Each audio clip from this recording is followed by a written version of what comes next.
Hello everyone, welcome to my channel. This is Sally's, but you may know me as Stamper Girl. I am here for KCC challenge number 17, and we are doing our inspiration hop for Colorado Craft Company. I first would like to thank Colorado Craft Company for sending me some goodies. They are always the best. They send some cute stuff, and I will show you.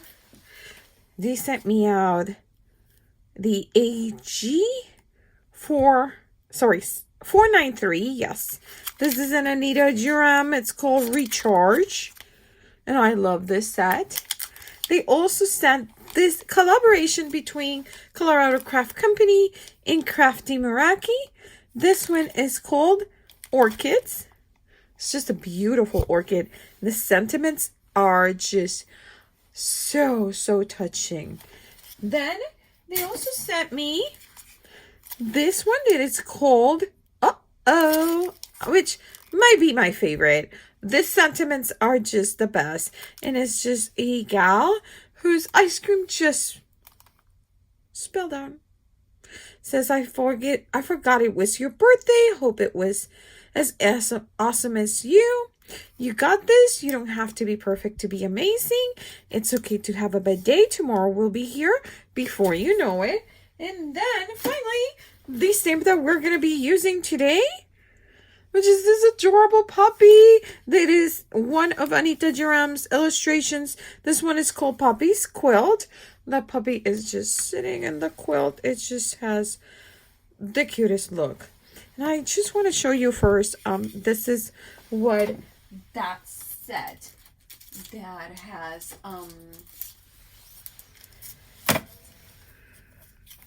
the legs look like colored.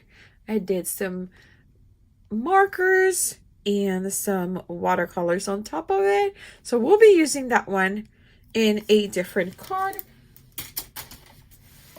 And then these are the ones that we're going to be using. So today is an inspiration hop for Colorado Craft Company and KCC.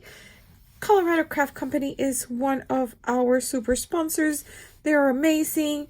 They give some goodies to the team to play along, and there is a giveaway. So this is a giveaway hop, so make sure that you look into the description below to check the rules, when do you need to enter by, and what do you need to do. But I really hope that you follow along the playlist. We have a playlist also linked in the description below where you can actually see all of the stops, and if you stop the playlist and come back later, it will continue in the same spot that you were. Okay, which I think is so fabulous and such an easy way to do a hop and follow it along. Today I'm going to be using sketch number 3. I wanted to make sure that I could get a nice space for my puppy because this is a nice size stamp. You see it? It's just gorgeous. So what I ended up doing is I did stamp in a color cardstock actually. So I started with this color cardstock. So that's the medium tone that you see in between. I did stamp it in black, and then I watercolored it. And the great thing about this is that this is going to give me my medium tone. So I only need to do my highlights, which are in my white gel pen, in my shadows or darker areas, which were all done with watercolors. Okay, now these you have to think what colors you're going to be using. So since this is like a very green teal, I knew that I could go green or I could go blue, and I decided to go blue. And that's where you see all my coloring. It is very monochromatic. And then for the dog, I didn't want to have a blue dog. You could have a blue dog. Why not? Right? They actually dye the hair of the dogs all the time and they look adorable. What I wanted to do was to use a color that, even though I was using a color base, would still transfer that color and people would look at it and say, oh yeah, that is that color that you're using. One of the colors that you could do on top of a teal or a color like this is brown.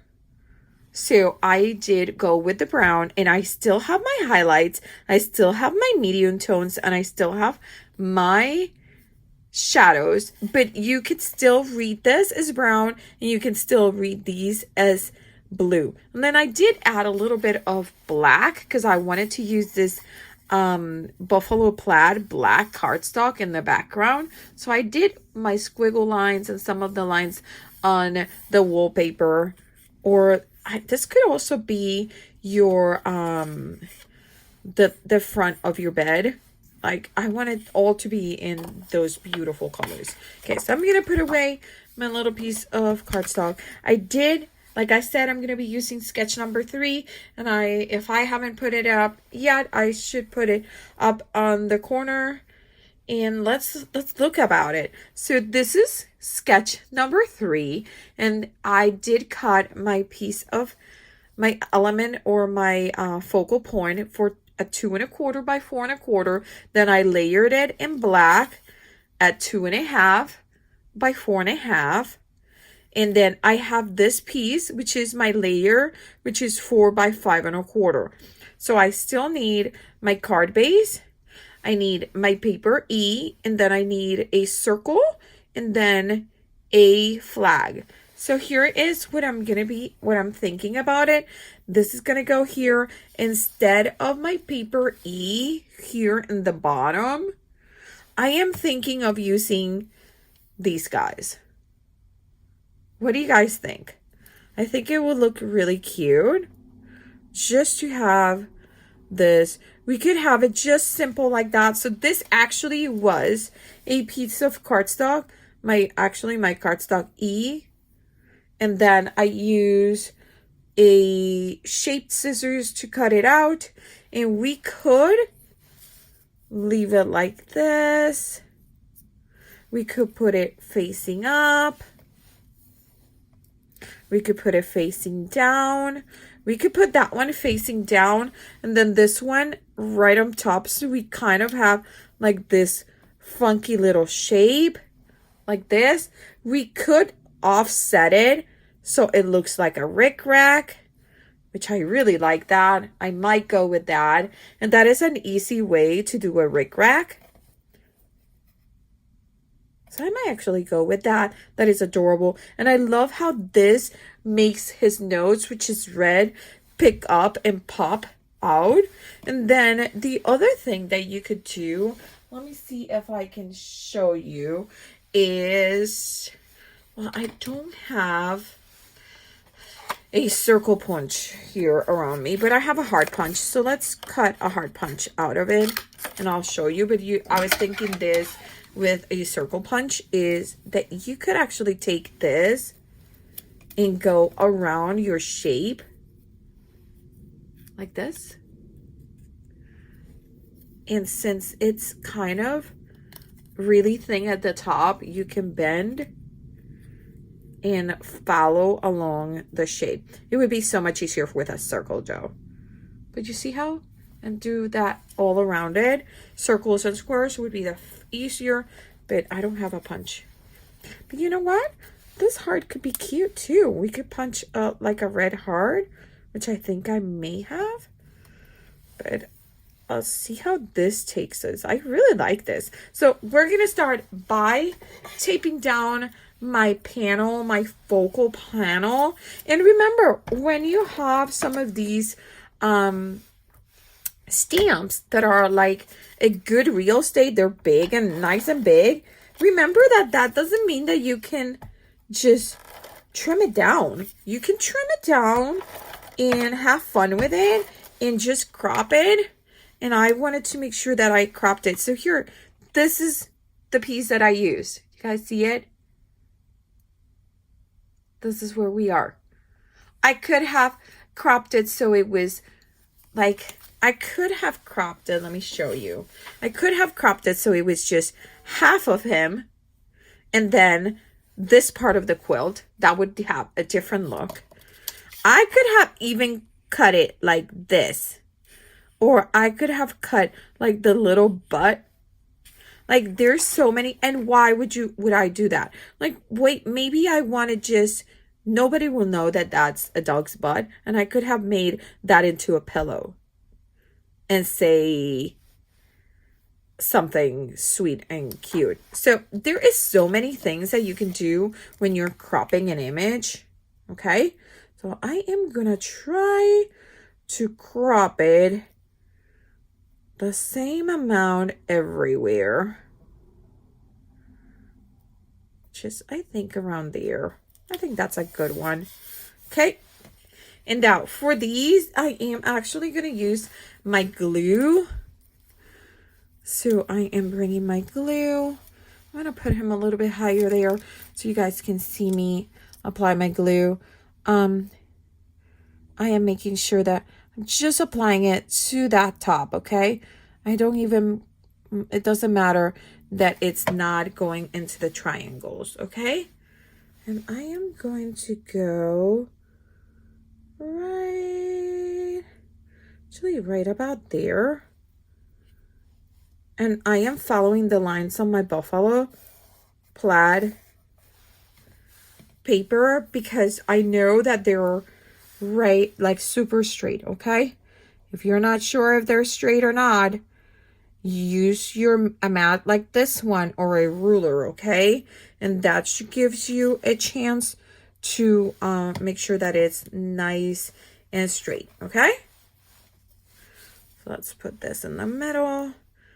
This is the part that has all the glue, and I'm gonna offset it so it creates that really cool chevron pattern. See, I think I wanna actually, oh, right there. That is really good. Right there. There's my chevron. Okay. There's my chevron. I'm going to cut all the excess. And a little bit of excess on this side. Look at how cute that is. We could put this right here. I have even a bigger heart punch. And I think I may have some scraps of red that we can actually punch a heart. And since, you know, it's all about Valentine's right now, even though it just happened, people are still in the mood of creating loving, beautiful cards, right? Well, there's nothing wrong with sending a little bit of extra love to someone. So I am going to put that there, put this here.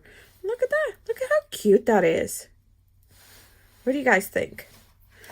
I'm going to actually punch one out of the black just to see how it looks.